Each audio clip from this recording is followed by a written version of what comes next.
Olá, seja bem-vindo ao meu canal. Eu sou Arthur, psicólogo cognitivo comportamental, e vou falar sobre habilidades sociais. Mas antes, vamos entender uma coisa. Todo mundo diz que nós somos seres sociais.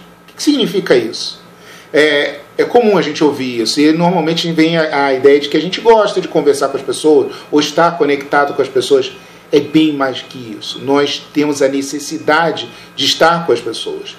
Pessoas que são confinadas, como por exemplo, solitárias nas prisões, ou então que ficam muito tempo sozinhos, elas começam a ouvir vozes, elas começam a falar sozinha. Tamanha necessidade de estar com alguém. Lembra aquele filme O Náufrago, onde ele pinta, faz o Wilson com a bola? Aquilo ali acontece, a gente tem tanta necessidade de estar conversando com alguém, que a gente cria subterfúgios.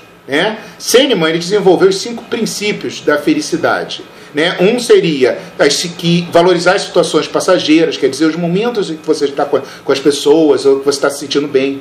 Tem um propósito maior que você, como, por exemplo, fazer coisas para a sociedade, sei lá, se você for um médico, tentar melhorar a qualidade de vida das pessoas, ou algum objetivo político, que seja. Realização, você ter aquela realização do seu objetivo, por exemplo, você querer chegar a alcançar uma meta. Um engajamento, você está tão envolvido na sua atividade que você esquece do tempo, você entra naquele fluxo.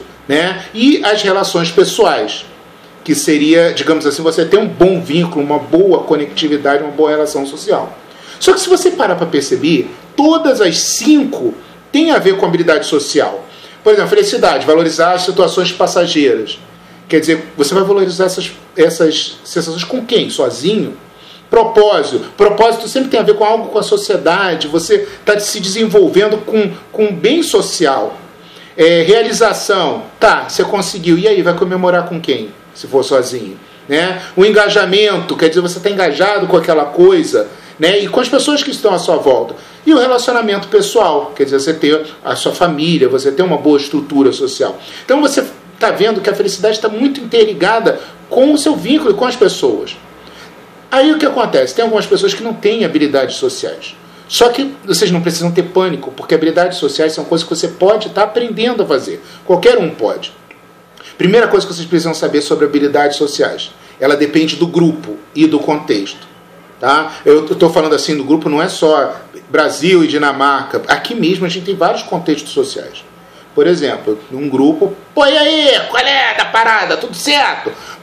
Tu viu o maluco lá, o maluco tava aí meio doidão. Então, quer dizer, para aquele contexto, esse é o tipo de fala natural. Se você falar de outra forma, entendeu? Você pode ser até rejeitado pelo grupo. Então, depende do contexto. Quer ver um outro exemplo bobo? Eu posso chegar, dependendo do grupo que eu chegar, se eu falar assim, puxa, eu adoro sorvete, eu posso ser mal visto. Por exemplo, para os testemunhos de Jeová, você só pode adorar Deus. Então, para eles já não cairia bem esse tipo de expressão. Então você começa a ver que dentro do nosso grupo existem subgrupos, onde, digamos assim, o contexto social é diferente. Entendeu? Agora, dentro digamos assim, das habilidades sociais, nós temos a comunicação verbal, que eu pretendo fazer um vídeo só sobre isso, que é a forma como você está conversando, a forma de conversar mais agradável. Agora, uma coisa legal sobre a conversa é que as pessoas gostam mais de ser ouvidas do que ouvir.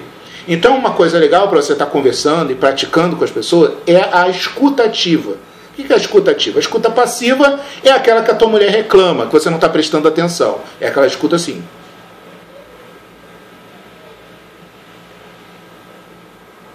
Até ofende. E a escuta ativa é aquela que você fica assim, você olha para a pessoa, interessado, você faz assim com a cabeça, a pessoa fica triste, a pessoa fica alegre, você... É mesmo? Então você vai oscilando dentro da conversa, mostra assim, e aí? E como é que foi? Nossa, então essa é a escuta ativa. Bom, outra coisa sobre a comunicação não verbal. O que acontece? A comunicação não verbal, ela fala muito mais que a comunicação verbal. Na verdade, segundo Ray Birdwhite, 55% da linguagem é a linguagem corporal. 38% é o seu tom de voz. E só 7% de tudo que você está falando saiu da sua voz. Ou seja, o que você fala não é confiável. O que é confiável é como você está. Quer ver? Olha só, vou dar um exemplo para vocês. A frase eu adoro vocês. Veja. Ai, eu adoro vocês. Entendeu? Pareceu um tom de deboche até. Eu posso ter falado adoro vocês, mas a minha expressão corporal, a minha voz falou outra coisa. Ou então, por exemplo, tem medo de você não. Não tem medo não. Tá percebendo? A postura corporal fica completamente diferente. Eu quero tanto esse emprego. Então, por aí você já começa a entender a importância. Ou seja, você fala muito mais pela sua postura corporal, pelo seu tom de voz, do que exatamente pelas palavras que você está falando, né? Bom, outra parte da habilidade social é a assertividade. O que seria assertividade? Eu também pretendo fazer um outro vídeo só explicando isso. Mas seria o meio termo entre a agressividade e a passividade. A passividade seria aquela pessoa que aceita tudo, é aquela pessoa boazinha. É fácil de lidar com ela, normalmente até bem agradável estar com essas pessoas. Só que uma pessoa passiva, ela é uma pessoa que ela se violenta muito, ela engole muita coisa. E aí tem um momento que ela explode e todo mundo fica surpreso. Por que ele está explodindo assim? Por uma besteira. Porque ela não sabe aquele momento, ela simplesmente não suporta tanto que uma hora ela explode por uma besteira. O agressivo é aquela pessoa que todo mundo sabe, ele aponta o dedo, fala alto. Normalmente o agressivo consegue o que ele quer. Tá? Até porque a agressividade ela é muito impositiva. Só que ela causa danos em geral, depois ele fica magoado, pode se sentir culpado, as pessoas se afastam dele normalmente. Então acaba causando dano. O meio termo seria a assertividade, que é onde você coloca, você consegue se impor, sem ser passivo, e ao mesmo tempo sem precisar usar a mão da agressividade. Então é aquele meio termo onde você consegue se colocar de forma mais adequada. Como eu falei, é mais adequada na maioria das vezes, mas vai ter momentos em que o melhor vai ser passivo e outros momentos que você vai precisar ser agressivo. Tá? E a outra coisa é a aparência. Eu sei que a gente costuma ouvir por aí que a aparência não é importante, que o que importa é o que está por dentro, mas a aparência é a primeira mensagem que você manda para a pessoa.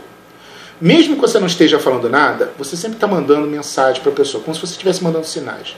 E esses sinais são a união da sua aparência, que pode ser também a forma como você está vestido, com a sua postura corporal. Então você sempre está mandando mensagem para as pessoas. Se eu estou de terno, eu posso nem abrir a boca, mas eu já estou mandando uma mensagem. Se eu estou vestido de uma forma largada, eu já estou passando uma outra mensagem. Provavelmente que eu sou desleixado. Então, você sempre está mandando a mensagem para a pessoa. E a nossa sociedade ela recebe essa mensagem e ela se comporta através da mensagem que você está mandando. Bom, em relação à aparência, você pode ter os traços inatos e os traços opcionais. Os inatos são aqueles que você nasceu. Olhos azuis, cabelo loiro. Normalmente, as pessoas que têm boa aparência, isso aí foi feito pesquisas, elas se saem melhor em julgamentos, as pessoas acreditam mais nelas, elas vendem mais. Eu, por exemplo, eu tenho um rosto arredondado, testa larga, então assim, eu tenho uma cara de ingênuo, eu passo uma expressão de ingenuidade. Então normalmente quando eu estou num tribunal, as pessoas quando veem pessoas com um rosto com esse, de cara ingênua, eles normalmente acham, por exemplo, eles me inocentam em casos de culpa, crime, essas coisas, entendeu? Mas, em compensação, se o crime for de negligência, normalmente eu sou condenado. Pessoas como eu, por exemplo, Ah, não, ele tem cara de bobo. Com certeza deixou a máquina ligada lá, esqueceu de desligar e o rolo compressor passou por cima do cara. Entendeu? Então, era por aí. Eu pretendo fazer vídeos explicando cada uma dessas fases, mas isso aí pelo menos para você ter uma ideia geral de que, primeiro, é importante que a gente esteja conectado com as pessoas, sim.